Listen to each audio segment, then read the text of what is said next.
തെലുങ്കിലെ ആദ്യത്തെ പടം പരാജയം. ഇത് പോകില്ല, ഗുണ്ടൂർകാരൻ അട്ടർ ഫ്ലോപ്പാണ്. ഇതിനകത്ത് വരുന്നതിന് മുമ്പ് പൊളിറ്റിക്കൽ കറക്റ്റ്നെസ്, ലോജിക്ക് ഇതെല്ലാം എടുത്ത് മാറ്റി വയ്ക്കുക, എന്നിട്ട് അകത്തേക്ക് വരിക, സിനിമ കാണുക. എനിക്ക് അത്രയും തള്ളക്കൊണ്ടില്ലെന്ന് ഞാൻ പറയല. ഈ അലാവൈകുണ്ഠപുരംലോ Mahesh Babu acting is good.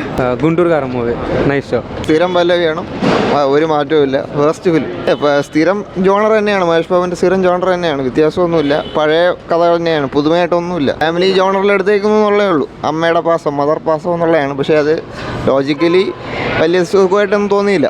ആക്ഷനായിട്ടൊന്നുമില്ല, ചെറിയ നോർമലായിട്ടുള്ള സ്ഥിരം ആക്ഷൻസ് തന്നെയാണ്, വ്യത്യാസമായിട്ടൊന്നുമില്ല. നമ്മൾ എക്സ്പെക്ട് ചെയ്തതിൻ്റെ അത്ര ഒന്നുമില്ല. Very nice movie. ആക്ച്വലി നല്ലൊരു ഫാമിലി എൻ്റർടൈനറാണ്. പിന്നെ സോങ്സ് ഒക്കെ നന്നായിട്ട് വന്നിട്ടുണ്ട്. എസ്പെഷ്യലി ഷംന കാസിമൊക്കെ ആക്ട് ചെയ്തിട്ടൊരു സോങ് ഉണ്ട്, വളരെ നന്നായിട്ട് ചെയ്തിട്ടുണ്ട്. ആക്ച്വലി ഇപ്പോൾ ഡെലിവറിക്ക് ശേഷം ചെയ്ത ഒരു സോങ് ആണ്, ആക്ട് ചെയ്തതാണ്. അത് മഹേഷ് ബാബുവിൻ്റെ കൂടെ ഇറ്റ്സ് നന്നായിട്ട് ചെയ്തിട്ടുണ്ട്. ഡാൻസ് സീക്വൻസ് ഒക്കെ നന്നായിട്ട് വന്നിട്ടുണ്ട്. പടം മൊത്തത്തിൽ കൊള്ളാം. It's nice. ഒരു ഫാമിലി എൻ്റർടൈനറാണ്. എല്ലാവരും മാസ് കുറവാണ്, but it's A family entertainer. Like മുന്നേ ഇറങ്ങിയ പുള്ളി അറിയാമല്ലോ, അലൈവൈകുണ്ഠപുരം പോലെ അതിനെക്കാട്ടി കുറച്ച് മാസ് കുറവാണ്. പിന്നെ എസ്പെഷ്യലി ഈ ഒരു സോങ് വളരെ ഹൈലൈറ്റാണ്. ഷംന കാസും ഷംന ചേച്ചിയും മഹേഷ് ബാബുമായിട്ടുള്ളൊരു ഡാൻസ് സീക്വൻസ് ഒക്കെ ഉണ്ട്. It's very nice. Good movie. Mahesh Babu acting okay. പടം കൊള്ളാം. ഇപ്പം നമ്മുടെ ത്രിവിക്രമിൻ്റെ തന്നെ പഴയ പടങ്ങളൊക്കെ ഇഷ്ടപ്പെടുന്നവർക്ക് ഈ പടം ഇഷ്ടപ്പെടും. എനിക്ക് നന്നായിട്ട് ഇഷ്ടപ്പെട്ടു. കാരണം ഞാൻ എക്സ്പെക്ട് ചെയ്തതൊക്കെ തന്നെയായിരുന്നു, ഒരു പക്കാ മാസ് പടം മഹേഷ് ബാബുവിൻ്റെ സൈഡിൽ നിന്ന് എക്സ്പെക്ട് ചെയ്ത് തന്നെയായിരുന്നു. സോ ആ ഒരു പെർസ്പെക്റ്റീവ് വെച്ച് നോക്കിയ പടം എനിക്ക് ഭയങ്കരമായിട്ട് ഇഷ്ടപ്പെട്ടു. പാട്ടും കാര്യങ്ങളൊക്കെ അടിപൊളിയായിരുന്നു. പിന്നെ നമ്മുടെ DOP അടിപൊളിയായിരുന്നു, അടിപൊളിയായിട്ടുണ്ടായിരുന്നു DOPയും കാര്യങ്ങളൊക്കെ.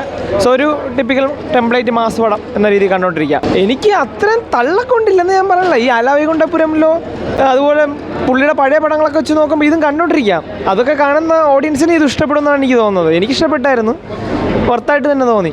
വൈകുണ്ഠപുരത്ത് തിരിച്ചിട്ടോ, അത്ര തന്നെ, വേറെ പ്രത്യേകിച്ചൊന്നുമില്ല. പിന്നെ രാജമാണിക്യത്തിൻ്റെ ട്രേസസും, വേറെ ഒന്നും പടത്തിൻ്റെ അകത്ത് പ്രത്യേകിച്ച് എടുത്തു പറയില്ല. മഹേഷ് ബാബുവിനെ അറിയാമല്ലോ, പുള്ളിക്കാരൻ്റെ മുഖത്താണ് എക്സ്പ്രഷൻ എന്ന് സാധനം വരത്തില്ല.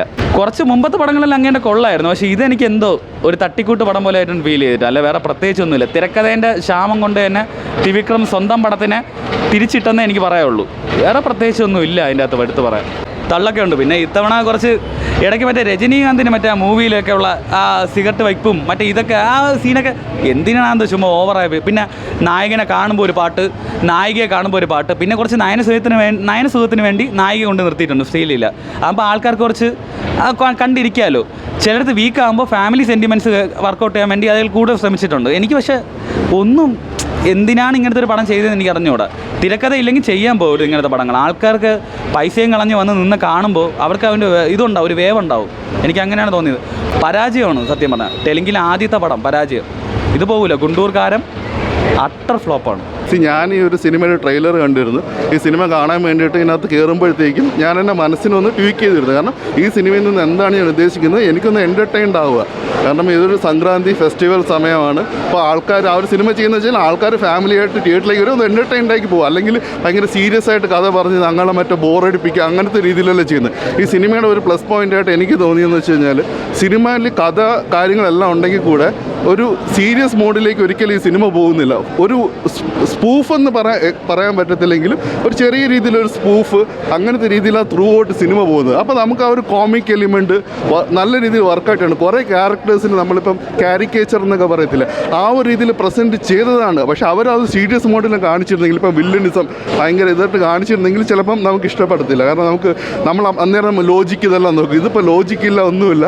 നമ്മൾ ആ ഒരു കാരിക്കേച്ചർ രീതിയിൽ കുറേ ക്യാരക്ടേഴ്സ് വന്നു പോകുന്നു. അത് നമ്മൾ ആ ഒരു കോമിക് എലിമെൻറ്റിൽ. പിന്നെ മഹേഷ് ബാബു നമ്മൾ കുറേ അദ്ദേഹത്തിൻ്റെ സ്ഥിരം ഡയലോഗ് ഡെലിവറി ഉണ്ട്.